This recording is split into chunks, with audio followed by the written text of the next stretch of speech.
Hello and welcome back, everyone. Today we're going to discuss a topic called exchange rate. Now, exchange rate only comes into play when we're talking about countries' individual currencies. Every country will have its own currency. Of course, they need to trade. That is money. Money is needed to buy things in exchange, pay in exchange for things. So you need money to survive, and of course, to buy things, you need the currency in that country. However, if you want to buy things from abroad, if I'm living in somewhere in Europe and I want to buy something from the US, then of course I will need to pay the sellers in US in the US currency, not in the European currency, which means I'll have to pay in the US dollars, not in euros. So I'll have to first figure out how many euros do I need to get X number of dollars.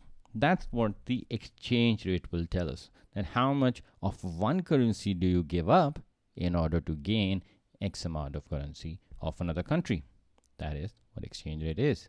The price of one currency expressed in terms of another. For example, £1 may be equal to $1.26 or whatever the prevalent rate is these days.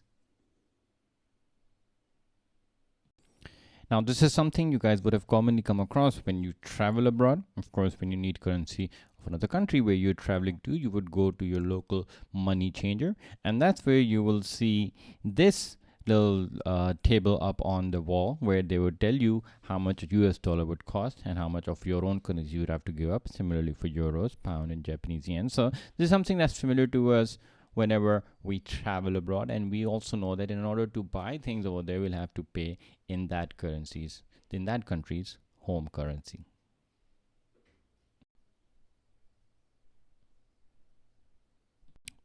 Now, the exchange rate is a very good indicator to figure out how well the businesses of one country are doing against the rest of the businesses around the world. So it's a good way to measure the global competitiveness of your local businesses.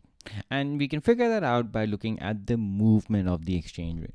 Okay? Now, the exchange rate moves in two directions. Either the exchange rate will appreciate against the rest of the world, or it will depreciate against the rest of the world.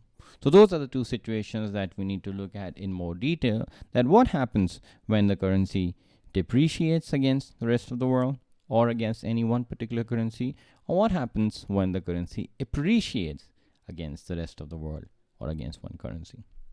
Now, when we talk about depreciation, let me give you an example. Let's say that today is the 1st of January, and today if we trade in £1, we get $1.26. That means, let's say a can of Coke in the US is $1.50. So I know that I can only get 1.26 for £1, so I'm going to have to give a little over £1 to get an equivalent of 1.50. Right? So that's currently the situation.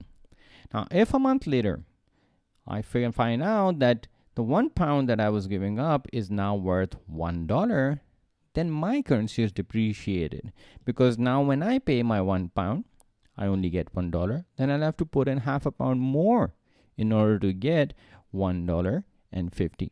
So in this situation, we're clearly seeing that with the same pound, you can afford less. You could buy $1.26 worth of stuff, but now you can only buy $1 worth of stuff.